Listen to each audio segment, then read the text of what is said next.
canal YouTube HL História Legal, do regional para o universal, do extremo sul aqui do Brasil para o extremo norte do planeta, a oriente, a ocidente, para o coração do planetinha.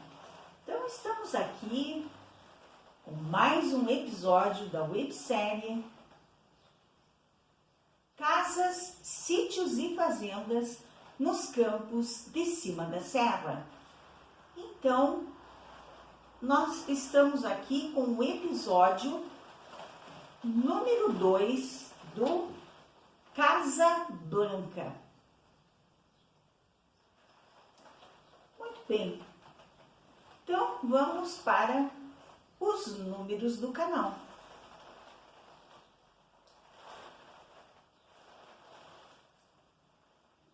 Nós estamos com 162 inscritos, 86 vídeos, 449,8 horas exibidas, praticamente 450 horas exibidas no canal HL História Legal.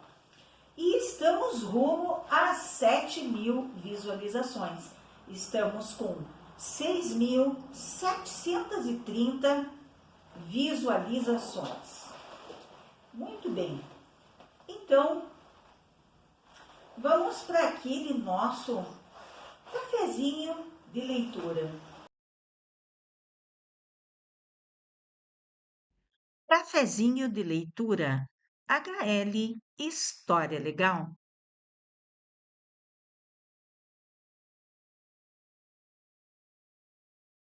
História da Arte, capítulo 11.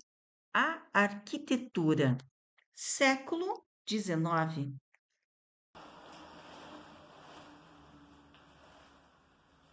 Então, né, nesse livro aqui que eu já apresentei para vocês, de História da Arte, da pré-história até a arte contemporânea. É do grupo editorial cultural, né? Deixa eu só ver bem certinho o nome da editora. É Grupo Cultural, impresso no Brasil. Então, nós vamos trazer aqui na página. Esse livro, ele não traz página, ele traz capítulo. É o capítulo 11, né? É sobre o século XIX, a arquitetura, certo?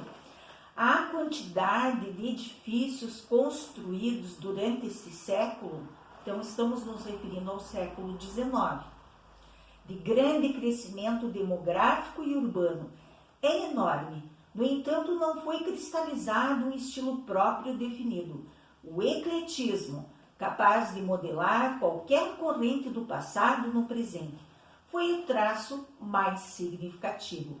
Com igual desenvoltura, os arquitetos ergueram edifícios góticos, renascentistas, árabes e orientais.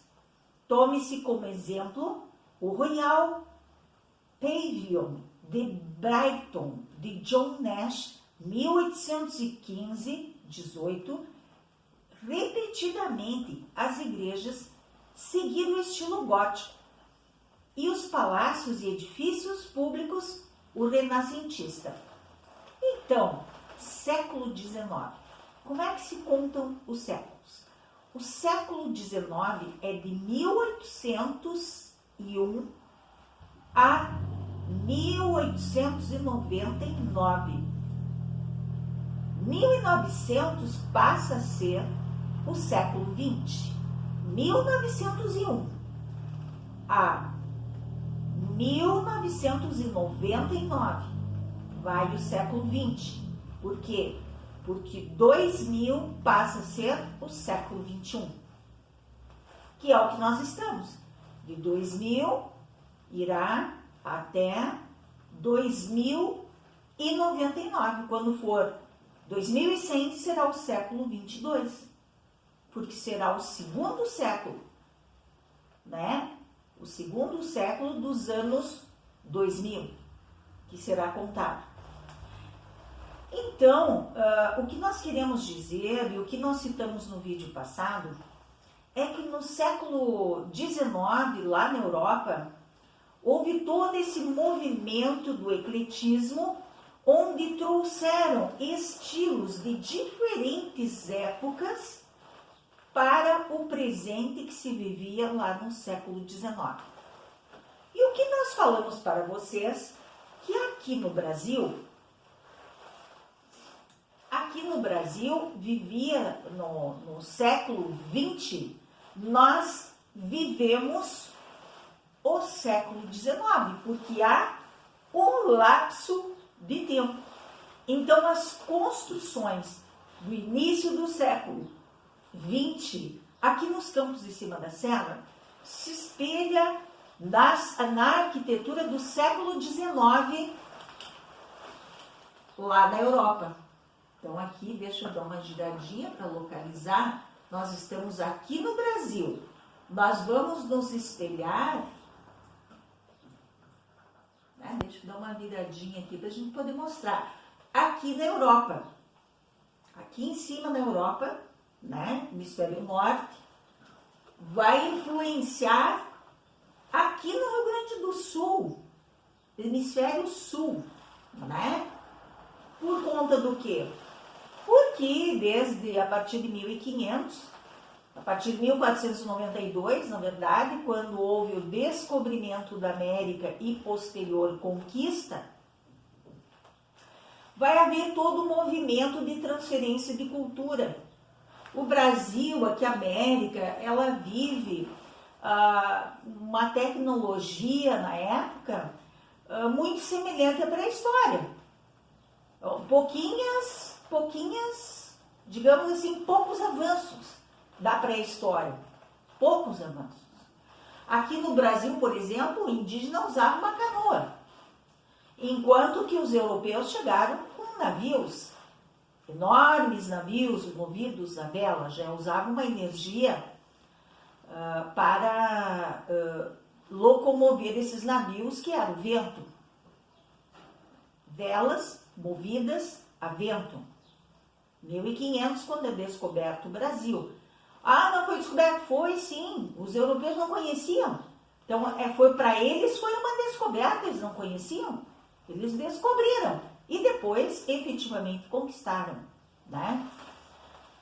Bom, muito bem. Então, há esse lapso de tempo na tecnologia. O avanço europeu é muito maior, eles já usam a pólvora, as suas armas são com o uso, né, do disparo de balas através usando, né, a pólvora. Enfim, é uma tecnologia bem mais avançada. Eles conhecem o cavalo, eles usam o cavalo, eles são cavaleiros na Europa. Enquanto que aqui nas Américas, eles não usam o cavalo. O cavalo é trazido pelos espanhóis aqui na América Central, que depois vai acabar se expandindo para o norte e para o sul, chegando aqui no Brasil, né? Inclusive no Rio Grande do Sul, o cavalo, nossa, é uma paixão dos gaúchos, é o cavalo. É o companheiro, é o meio de transporte, né, um animal assim que tem uma repercussão incrível. Mas tudo isso para dizer para vocês que existe um lapso de tempo tecnológico, na história tecnológica, entre as Américas, mais especificamente Rio Grande do Sul, onde nós estamos escrevendo essa história e contando para vocês, em relação à Europa, que vivia outro momento da sua tecnologia.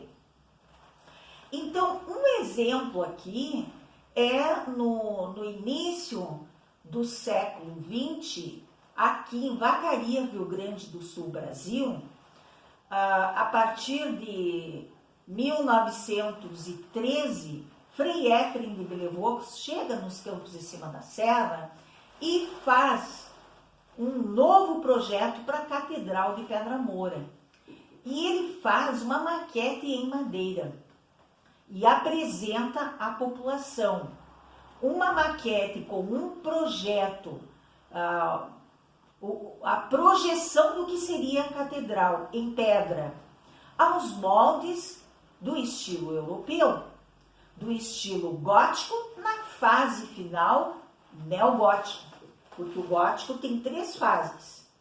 Na última fase é o neogótico, isso em acordo com a nossa arquiteta, grande amiga Marilu Guazelli. Então, a última fase é o neogótico, do estilo gótico.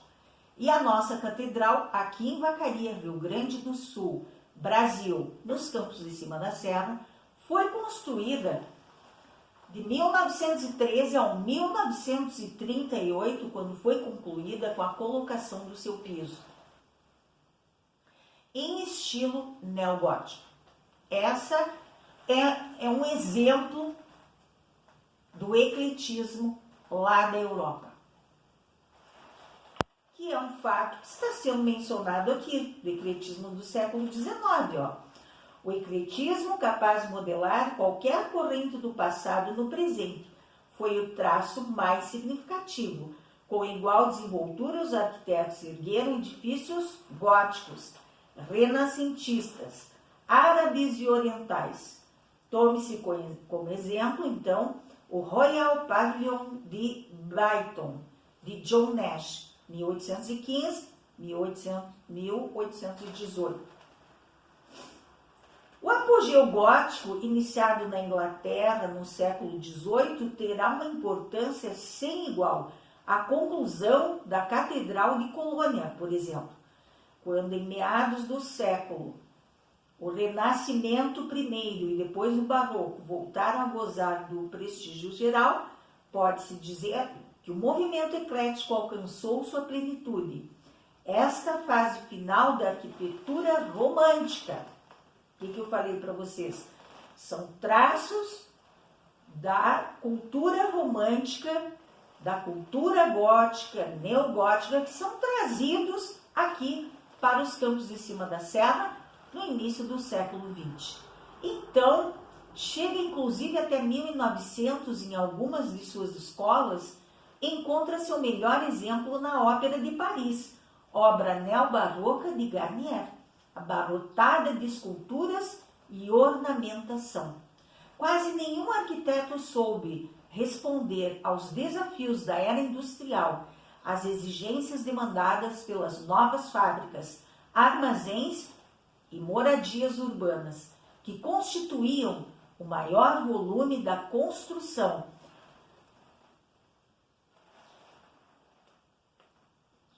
Nas pontes, torres, e aí vem a Torre Eiffel, que se tem de exemplo no outro vídeo, e canais dos engenheiros, foram introduzidos gradualmente novos métodos e materiais, que, como o ferro, será um elemento chave dos grandes espaços que exigiam as estações ferroviárias, as salas de exposições e as grandes bibliotecas públicas, edifícios como o Crystal Palace de Preston, para a Exposição Universal de Londres, em 1851.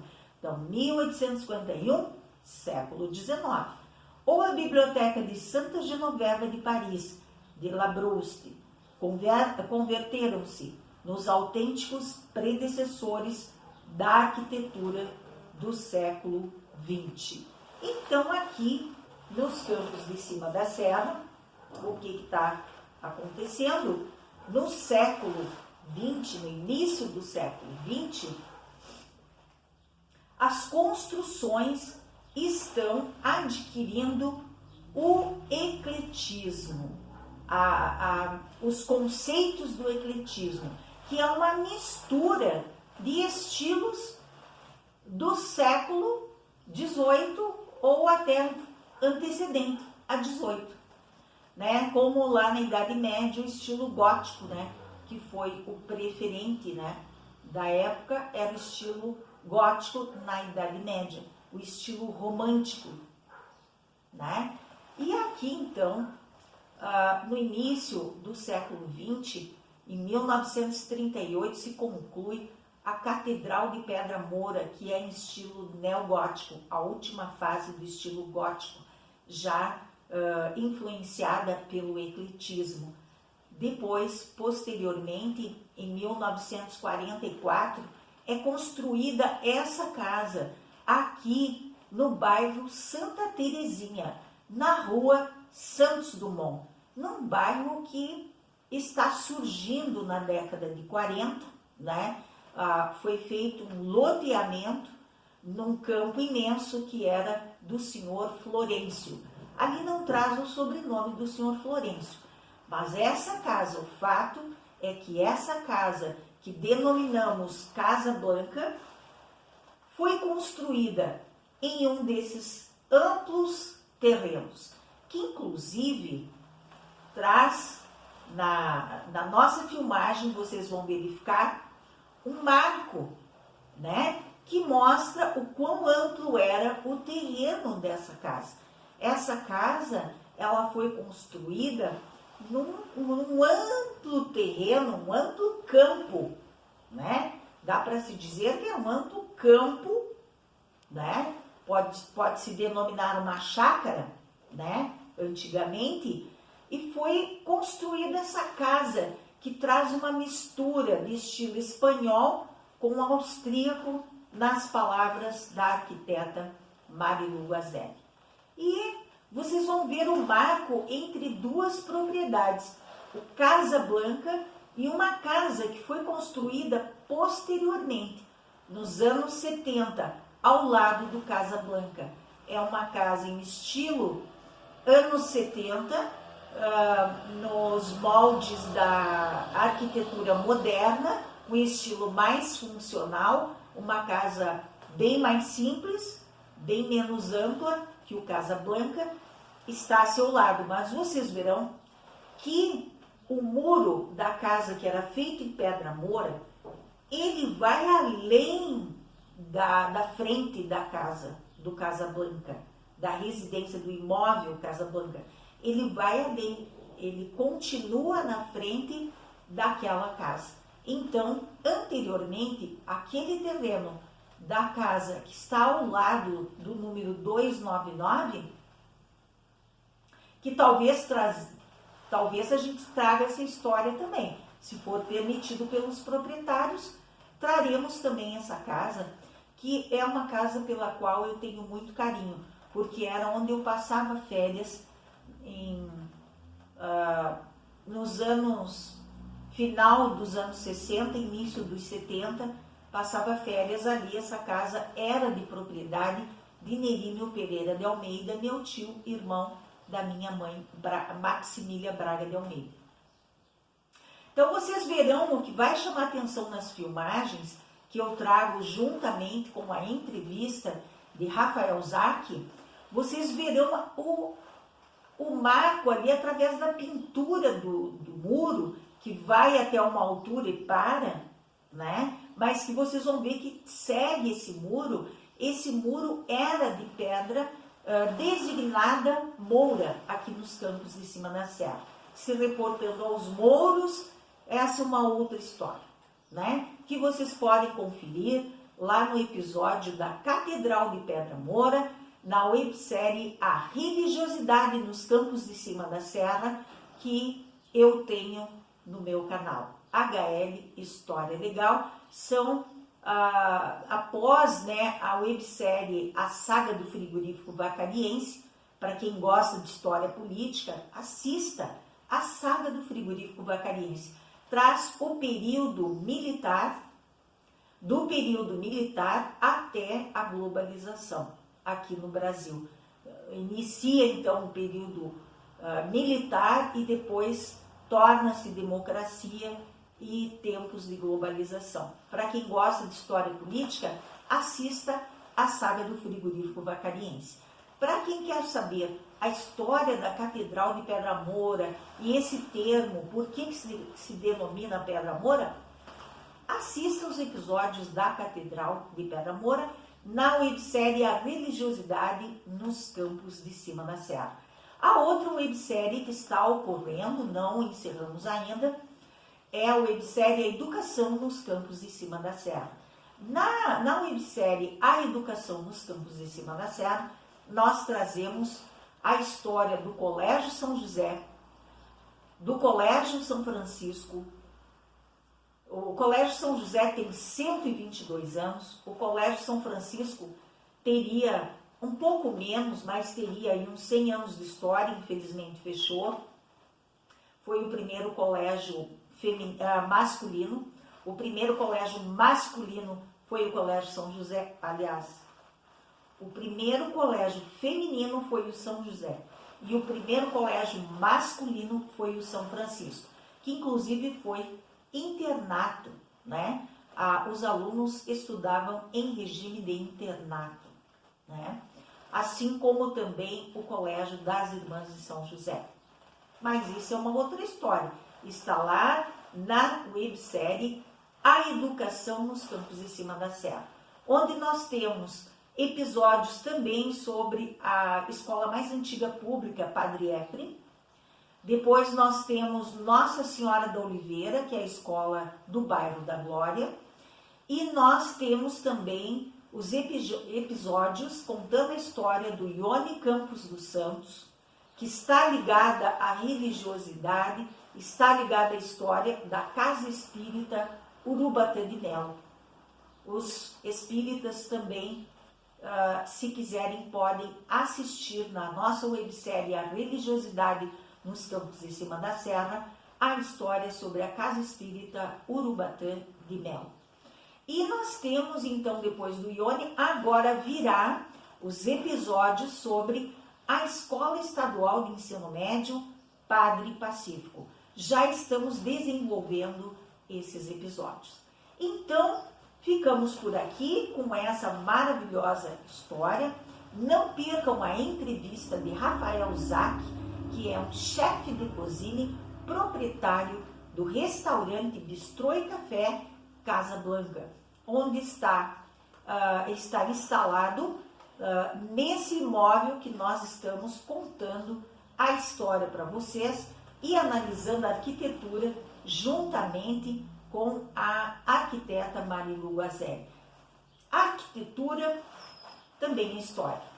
A arquitetura também é história da arte, né? Então, nós estamos trazendo um tema novo para vocês, falando sobre arquitetura, sobre histórias, né? E o próximo episódio do Casa Blanca, nesse é a entrevista com Rafael Zac e o início das filmagens. No posterior, traremos a família de irmãos proprietários dessa casa. A casa foi adquirida pelos seus pais, que já estão falecidos, então fazemos essa homenagem em memória. E então nós traremos no terceiro e último episódio do Casa Blanca a entrevista com os irmãos que são proprietários atualmente dessa belíssima casa onde funciona o restaurante Casa Blanca Bistrô e Café. Um abraço a todos vocês. Não esqueçam, se inscrevam no nosso canal, curtam o nosso canal e ative o sininho para as notificações. Se você gostou desse vídeo, não esqueça de curtir, deixa o seu joinha, deixa o seu comentário, diz o que você gostou nesse vídeo, diga o que você achou de interessante nesse vídeo, diga a curiosidade que você não sabia que existia. Por exemplo, lá no primeiro episódio, nós falamos sobre a ferramenta Enxó, que foi utilizada para fazer, como diremos, desenhos nas portas através de uma lapidação, né? É um tipo de lapidação, é lascada a madeira de uma forma que fica um desenho. E depois é passado verniz ou pintado. Então, diga para nós aí o que você gostou nesse vídeo. Um grande abraço a todos vocês.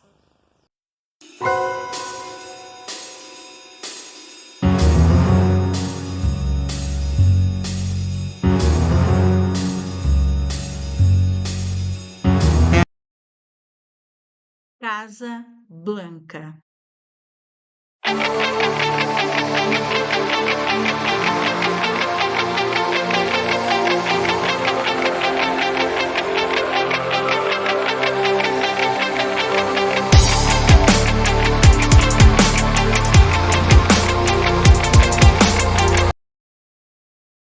Casas, sítios e fazendas antigas nos campos de cima da serra, Vacaria, Rio Grande do Sul, Brasil, episódio 2, Casa Blanca. Casas, sítios e fazendas antigas nos campos de cima da serra, Vacaria, Rio Grande do Sul, Brasil. Casa Blanca, 1944. Estilo arquitetônico, ecletismo. Canal YouTube HL História Legal, do regional para o universal. Casas, sítios e fazendas antigas nos campos de cima da serra. Vacaria, Rio Grande do Sul, Brasil. Canal YouTube HL História Legal, do regional para o universal. Entrevista com Rafael Zacchi, 30 anos, empreendedor, proprietário do restaurante Casa Blanca, formado em gastronomia na Universidade Univale, em Balneário Camboriú, Santa Catarina.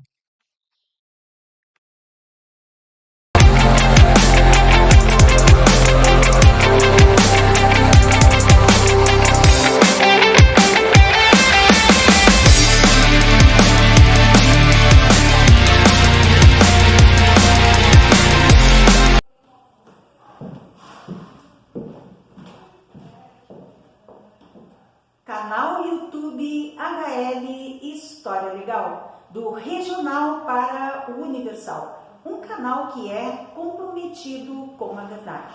Então estamos aqui no restaurante Casa Blanca para fazer um registro histórico desta casa, dessa belíssima casa antiga, né, Rafael? Estamos aqui para entrevistar o Rafael, né, que hoje atua aqui, né, ele abriu esse restaurante maravilhoso, muito estiloso, né? E ele vai nos contar um pouquinho, assim, sobre essa casa, e essa entrevista vai acompanhar a filmagem e fotografia, o álbum de fotografias da casa.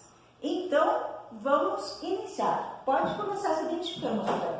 Olá, tudo bem, pessoal? Eu sou Rafael Zacchi, sou chefe de cozinha, formado já há mais de 13 anos, que atuo nessa área. E hoje tenho à frente o Casa Blanca, desde já vai fazer 9 anos que nós estamos com o Casa Blanca.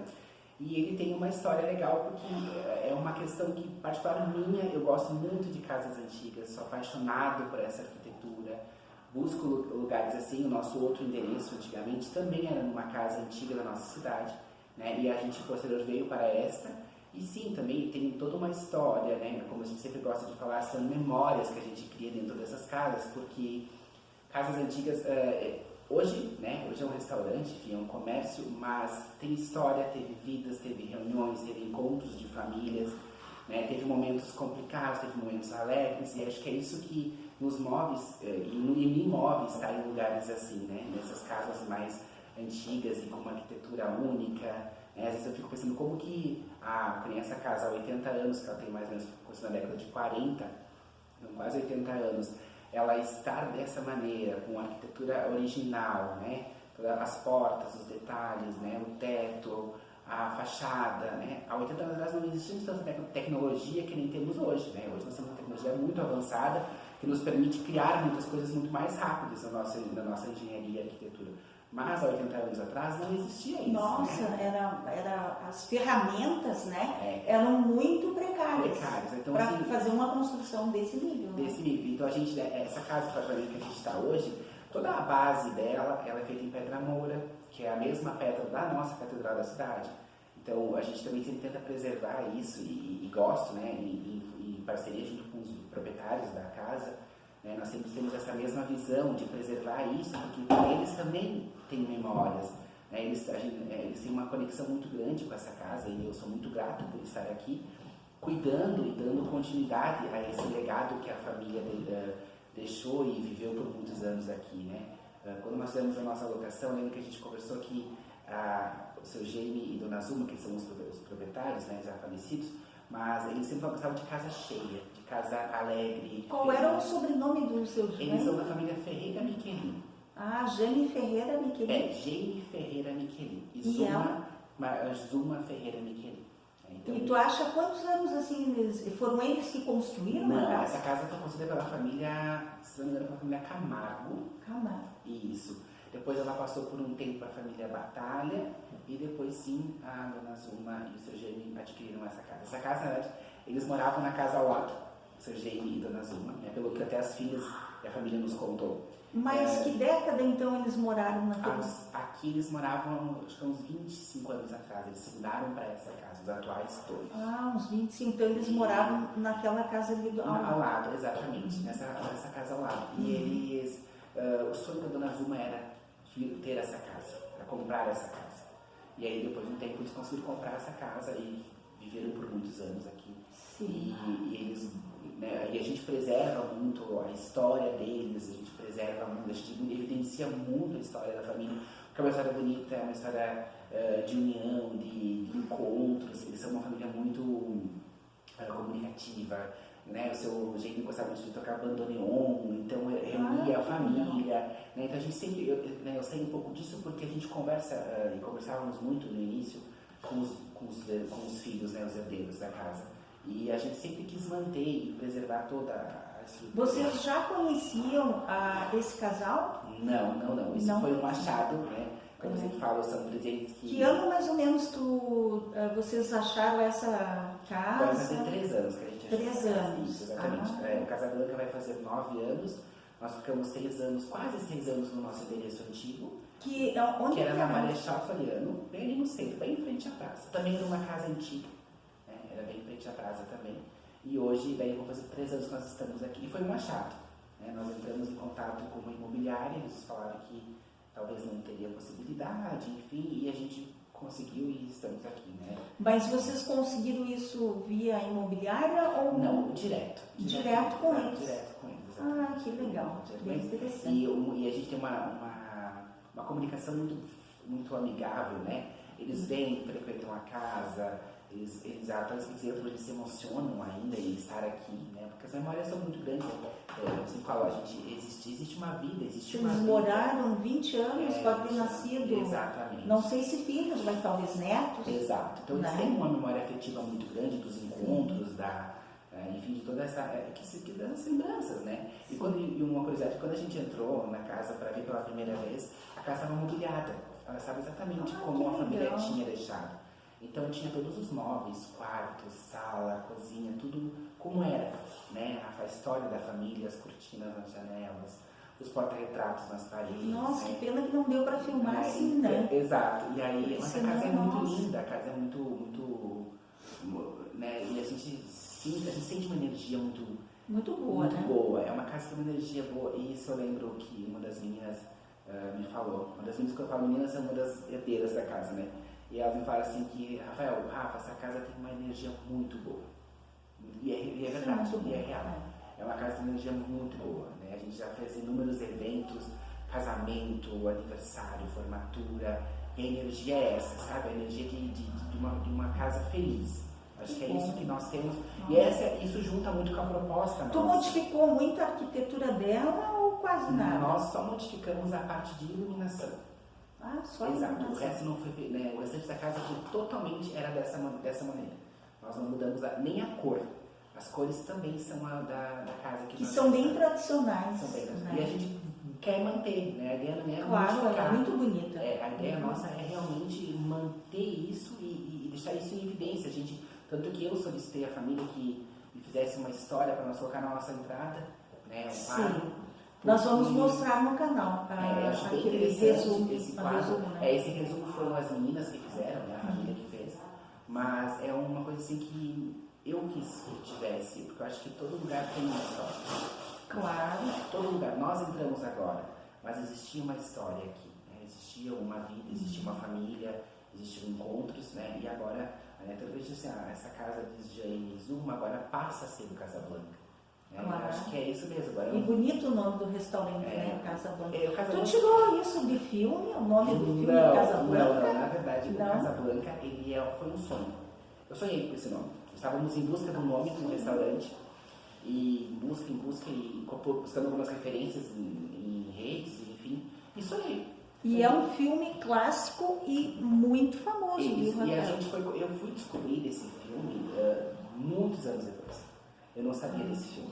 E eu soube também que... Vou te sugerir, tu poderia conseguir esse filme, provavelmente em preto e branco, eu assisti muitos anos atrás, ele é bem antigo, e tu poderia às vezes colocar passando cenas, né? Porque vai casar perfeitamente, E também né? descobri com a depois proposta. um treinamento que a gente fez sobre atendimento, que existe uma flor chamada Casablanca. Ah, existe uma Uma flor, flor. como é que ela é, e as cores? As cores, ela é branca, é como parecido com um copo de leite. Olha É uma só. flor chamada Casablanca. Eu descobri que existe o nome de cidade de Casablanca. Eu fui descobrindo inúmeras, mas a ideia inicial nós nem sabíamos dessas existências, foram casualidades. Não foi algo assim pensado no filme, pensado na flor, não. No decorrer da história nossa, a gente acabou descobrindo essas Eu te pergunto assim, se tu conhece, sabe alguma coisa sobre a arquitetura dela, que estilo seria? O estilo não sei, mas que veio muita informação de pessoas que visitam e que nos contam que já frequentaram a casa, que foram moradores, que eram amigos da família, né? Então as bases que a gente sabe mais é essa questão, foi a mais da década de 80, né, por um engenheiro alemão que esteve em Vacaria na época, fez alguns projetos em algumas residências daqui. Mas que ano que tu falou? Década de 40. De 40. De 40, tá. isso. E, então o nome do engenheiro também não me recordo assim no momento, mas eles. Tu pode ter, E seria um engenheiro alemão que tu falou? Isso aí, pelo que nos veio, né? Sim. Seria o mesmo engenheiro que construiu a Casa Maçã dos Ribeiro Branco, que tem essa mesma arquitetura, esses arcos nas fachadas, né? Construiu aquelas casas ali próximo ao parquinho, no centro da cidade, que também tem essa aqui. Tem esses arcos. Esses arcos, esses arcos eram uma referência às obras dele. Né? Mas nós vamos pesquisar, nós vamos consultar Isso, alguma seria arquiteta por para a favor. gente saber qual Até mais de poder estilo. afirmar uma informação correta. É. E nós temos aqui também nessa casa, que foi um que me chamou muito a atenção no momento da nossa busca por um local, que essa casa é uma adega subterrânea. E essa adega ela é feita em pedra moura, também a mesma pedra da catedral. Né? Então a gente agora esse ano, quase 2 anos após a nossa estada aqui, a gente conseguiu organizar ela e liberar para o público poder visitar. Né? Então a pessoa que ela vem ao restaurante, almoçar, jantar e degustar um prato É uma nosso, curiosidade. ela pode descer nessa adega Claro. e conhecer. Escolher o próprio vinho para tomar, né? Porque a nossa ideia é que o cliente desça a adega e conheça, né, essa história, porque é um lugar assim que você, né, eu penso assim, há 80 anos atrás, 70 anos atrás, imagina você pensar em ter um espaço assim, talvez não era utilizado por uma adega, talvez era utilizado para outra coisa, Mas que naquele poderia momento, ser, né? mas que poderia ser, Poderia né? ser. Talvez seria uma adega, talvez seria um depósito, talvez seria, né, o que seria naquela época, né? O que a primeira família que construiu, qual foi a ideia? Tu não tem ideia do nome da primeira família. Eu sei que foi a família Camargo que Camargo, construiu. mas não tem detalhes. Não, mais detalhes eu não Década sei. de 40, então. Década de 40. Aham. E a casa a gente preserva até hoje, com o maior cuidado. com o maior Tu sabe carinho. mais ou menos quantos metros quadrados tem? Hoje a casa tem quase 400 metros quadrados de área total construída. De área construída. De área construída. Ah, E de bastante. terreno são quase 1.000 metros quadrados. É bem grande, Exato. bem espaçoso. Bem né? espaçoso. É uma E casa bonito. muito ampla. E a gente, eu comento muito com os nossos clientes, não parece que nós estamos próximos ao centro da cidade. Por ser uma casa tão grande, por um jardim tão grande, nós estamos a menos de 1 quilômetro da catedral. É muito perto, né? E não tem tanto barulho. Não tem barulho. Nós estamos numa sexta-feira à tarde e não Exatamente, tem quase não barulho. tem barulho. Não. Então é um lugar muito tranquilo para a pessoa vir ter um momento de descanso, né? A ideia é pensar nessa questão do aconchego, né? E ter muito, o nosso atendimento também ele é baseado nisso. É como se você se sentisse em casa. Eu estou em casa, né? A nossa proposta de negócio é essa. Eu posso te perguntar a tua idade? Claro. Tu não se importa em falar? Não, imagina. Que Eu idade tu tem? tenho 30 anos. 30 anos. E como é que tu resolveu ser chefe de cozinha, né? Então, na verdade, isso vem desde os meus 12, né? Por influência da minha avó materna e da minha mãe. Ambas cozinhavam em casa, né? De maneira sem conhecimento, né? Mas da maneira mais doméstica. E isso sempre foi uma coisa que sempre me chamou muito a atenção e nessa parte de gastronomia. Até pelo meu pai, eu teria feito contabilidade, né? Que era seguir a carreira dele, a profissão dele. Mas a gastronomia sempre falou mais alto e decidi então fazer gastronomia, né? Eu saí de Vacaria com 17 anos de idade, né? Morei em Balneário Camboriú durante um período, que fiz a minha faculdade, fiz a minha formação, alguns cursos, e retornei a Vacaria. Aí tu fez lá a faculdade então de gastronomia? Exatamente. Na Univale? Na Univale. Ah, eu estudei lá também. E eu morei um período curto, quase 4 anos, 3, 4 anos. E um período que eu estudei e me aprimorei. E depois decidi voltar para a Vacaria, né? Muita gente, né, comenta, mas sai de Vacaria, não volte, né? Porque eu acho que... Muita gente volta, uma boa parte volta, né? Isso mudou muito. Na época que eu fiz isso, eu pensava assim, não vou voltar. Mas a gente estando fora, né, morando em outro lugar, a gente vê como Vacaria é bom. Eu hoje, particularmente... Tem qualidade de vida aqui. A gente tem qualidade de vida, a gente está próximo de grandes centros, tudo que você precisa você encontra. Né? Encontra tudo muito próximo, você não tem a questão de deslocamento. E a questão da comida não é tão cara. Exatamente. Né? Tem lugares muito mais caros. E eu vejo assim que existe uma evolução muito grande, falando de gastronomia, de comida, porque quando nós abrimos o restaurante há quase 10 anos atrás, não existiam essas coisas. As coisas eram coisas muito dispersas, né? Eram coisas assim que você só encontrava em outras cidades. Você não tinha isso, né? O que era muito tradicional na cidade era o X, que ele era muito famoso na nossa cidade, a parte colonial, né? Aquelas comidas coloniais, assim, mas não com uma gastronomia mais requintada, refinada. Existiam alguns restaurantes que existiam até hoje. Qual seria o estilo de comida que é oferecido aqui no Casablanca? Hoje nossa comida é italiana. Italiana. Exatamente. Nosso almoço é uma comida mais aconchego, de comida caseira, né? E a nossa noite, que são nossos pratos, a la carte, enfim, é totalmente italiana.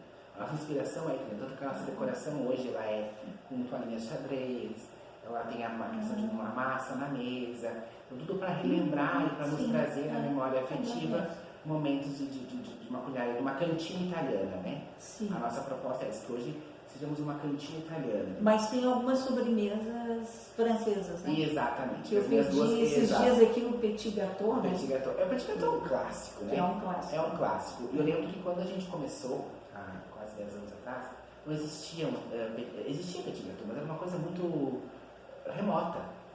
Né? Aqui em Vacaria eu nem conhecia. Há pouco tempo eu conheci. Exato. Então, assim, você te conhecia em outros lugares, mas aqui não. Sim, eu fui conhecer lá na Grande Porto Alegre, né? Exato. Então, quando a gente trouxe essa proposta do Casablanca para a Vacaria há quase 10 anos, era exatamente isso, assim, que as pessoas diziam, o café não vai dar certo, porque Vacaria não tem público, Vacaria não tem essa questão de cultura. E realmente não foram momentos fáceis, porque quando você tenta inserir numa cultura e numa comunidade que já está acostumada a seguir um padrão, e você traz um produto que seja totalmente inovador, que você vai ter que trabalhar, além do teu negócio, tem que trabalhar a cultura das pessoas, o hábito, né? O Vacaria não tem, agora tem, mas antes não existia o hábito de você sair de um restaurante e tomar um cafezinho, numa cafeteria, né? Você reuniões em cafés, você procurar restaurantes, era tudo, vou almoçar em casa, com os familiares, até porque o hábito era esse, né? Até há pouco tempo a gente não saía de casa para comer. Então, assim, a gente passou toda essa transformação. Tipo assim, que a gente viu a evolução de Vacaria nesses houve uma grande evolução. E eu fico muito feliz quando abrem novos negócios voltados à gastronomia e não vejo eles como concorrentes. Eu vejo eles que isso é importante para nós. Claro. Quanto mais tiver, mais opções. Mais a gente vai poder ensinar. E as pessoas vão pensar, né? Vamos sair para comer alguma coisa. E eu vejo realmente essa evolução, e eu particularmente fico muito feliz. Eu acho que bom que a Vacaria está crescendo nessa parte de gastronomia, evoluindo com pratos, com locais diferentes, propostas diferentes, porque nós temos um público muito consumidor, que consome isso, né? Mas a gente não tínhamos essas opções, né? Então hoje, graças a gente tem essa oportunidade de estar num lugar que está em constante crescimento e em constante mudança.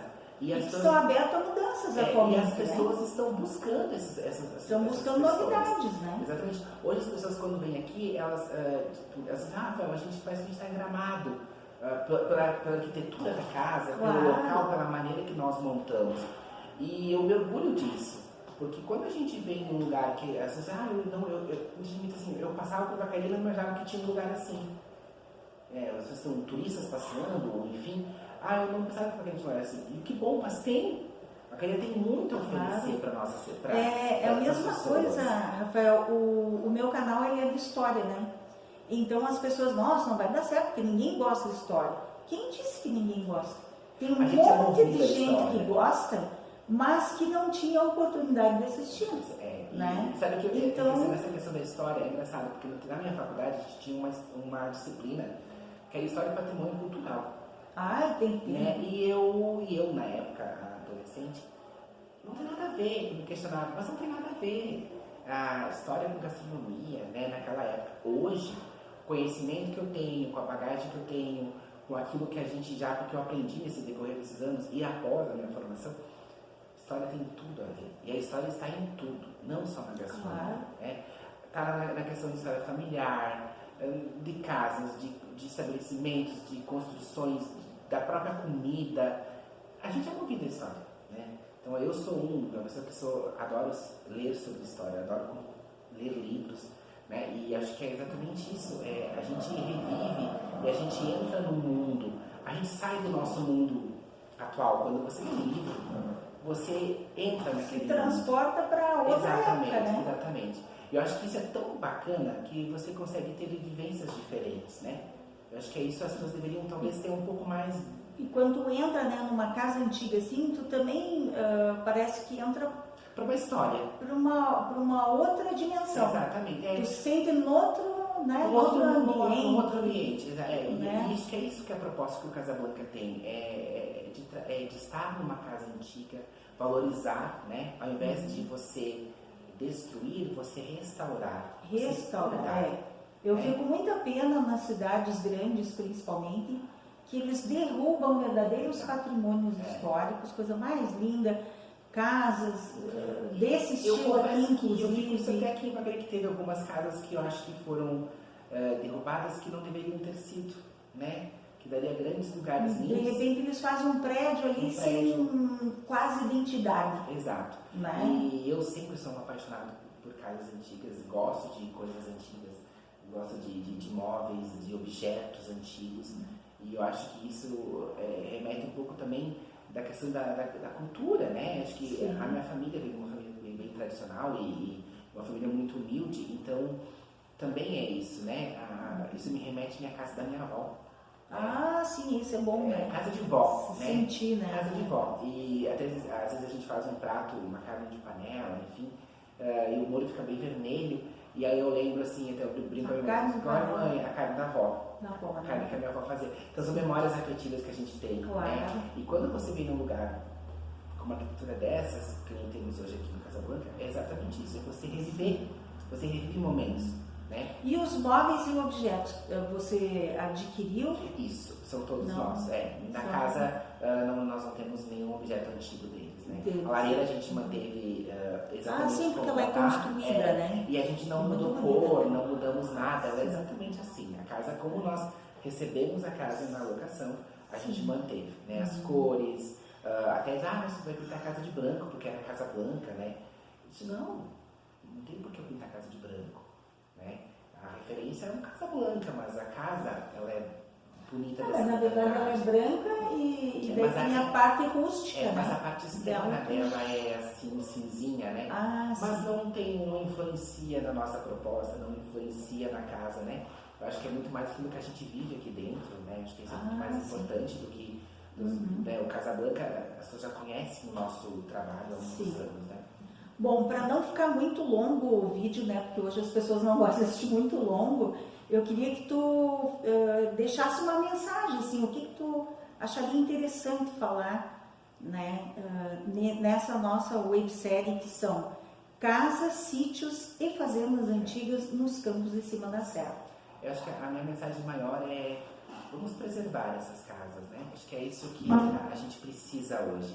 São pessoas que gostem, que tenham essa questão de cultura, que valorizem casas antigas, que valorizem esses lugares, que mantenham, né, as memórias que já ali existem, né? Existem essas memórias.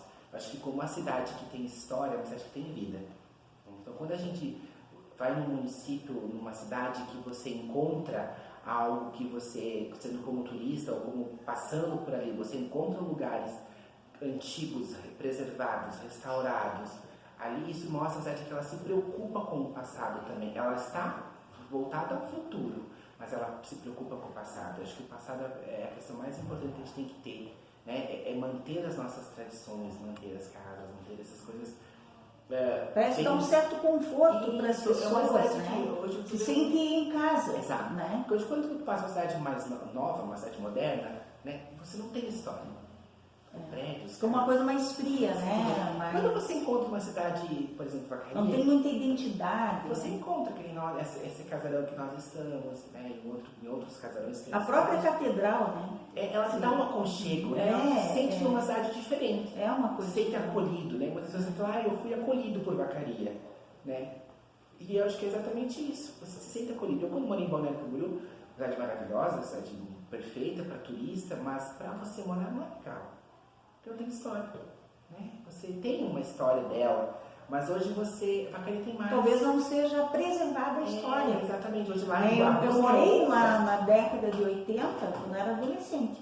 Morei em Itapema, em Itajaí e Camboriú, como fica no meio, a gente acaba transitando por ali. Então, assim, eu penso que modificou muito. Modificou muito mesmo. Muito. Da década de 80 para atualmente, 2024, nossa, mudou muita coisa. Muito. Então, mas eu acho não preservaram, né? Eu acho bacana a gente ter isso que nós temos na nossa cidade. Preservar. Acho que a minha mensagem é essa, preservar, é manter as casas, manter esses lugares assim, vivos, né? Vivos. Sim. E eu acho que o meu maior agradecimento também, aproveitando esse momento rapidinho, é agradecer a família Ferreira Michelin, né? As meninas, a Rubinalva, a Gisele, a Karina e o Heraldo, por nos presentearem com esse lugar. Porque eu sempre falo que essa casa... Permitirem, né, que você essa casa é um presente para nós. Esse Exato. negócio. Permitirem que nós estivéssemos aqui. Que eu acho que nós não estamos buscando somente um lugar para montar um comércio. A gente queria um lugar para ter vida, para dar vida, para dar quantidade. Eu acho que o maior agradecimento a eles, assim, aproveitar esse momento, né, que agradecer essa família por nos presentear mesmo com esse espaço. Com a casa, que é uma casa que eles têm um apreço enorme, memórias incríveis, que é um lugar incrível, e realmente eu afirmo, é um lugar incrível, né? As pessoas precisam me conhecer, não só pela questão do nosso comércio, mas pela arquitetura, pelo lugar. Acho que as pessoas precisam ter um conhecimento melhor. Então nós vamos agradecer, está muito interessante a entrevista, né? Mas agora o Rafael permitiu que a gente mostrasse os ambientes, né, dessa casa lindíssima que nós pretendemos. Então, quero agradecer a esse maravilhoso empreendedor que temos aqui em Vacaria, né, investindo num espaço tão especial, né, e vamos então prestigiar, né, esse espaço familiar e tão bonito, né, que traz aí para nós memórias de uma família ou de mais que uma, né, que viveram nesse espaço. Canal YouTube HL História Legal, do regional para o universal. Para a websérie Casas, Sítios e Fazendas Antigas nos Campos de Cima da Serra.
Biografia cultural, grupo História da Arte do Impressionismo, as últimas tendências. HDA 5 DVD. Cultural, grupo História da Arte, capítulo 11. Oliveira José Fernandes, Rainha do Planalto, São Miguel, Caxias do Sul, 1959, página 168. Entrevistados: Zaque Rafael, empreendedor, formado em gastronomia pela Univale de Balneário Camboriú. Guazelli Marilu, arquiteta. Websérie Casas, Sítios e Fazendas Antigas nos Campos de Cima da Serra. Vacaria, Rio Grande do Sul, Brasil. Canal YouTube HL História Legal. Canal YouTube HL História Legal. Muito obrigada a todos vocês. Websérie Casas, Sítios e Fazendas Antigas nos Campos de Cima da Serra. Vacaria, Rio Grande do Sul, Brasil. Canal YouTube HL História Legal. Proprietária Isabel Carneiro de Almeida. E-mail historialegal2022@gmail.com. Instagram História Legal 2022. Não esqueçam de seguir a nossa página no Instagram. É um verdadeiro cardápio, assim como o do Casa Blanca, né? É um cardápio com mais de 80 vídeos para você escolher para assistir no final de semana com a sua família, porque esse é um canal muito família. Você não quer violência? Você não quer apelação? Assista o canal YouTube HL História Legal e conheça muitas histórias interessantíssimas. Esses episódios estão sendo de arquitetura, história da arte e história de famílias que construíram esses imóveis. Créditos: autora Isabel Carneiro de Almeida. Filmagem, fotografia, edição de vídeo, narração e escrita. WhatsApp 51996899085 para adquirir o livro O Frigorífico Vacariense nos Campos de Cima da Serra. Conheça a história política do Brasil do período militar aos dias atuais, né? Com a globalização. PDF R$ 25, físico apenas R$ 50. Websérie Casas, Sítios e Fazendas Antigas nos Campos de Cima da Serra. Vacaria, Rio Grande do Sul, Brasil.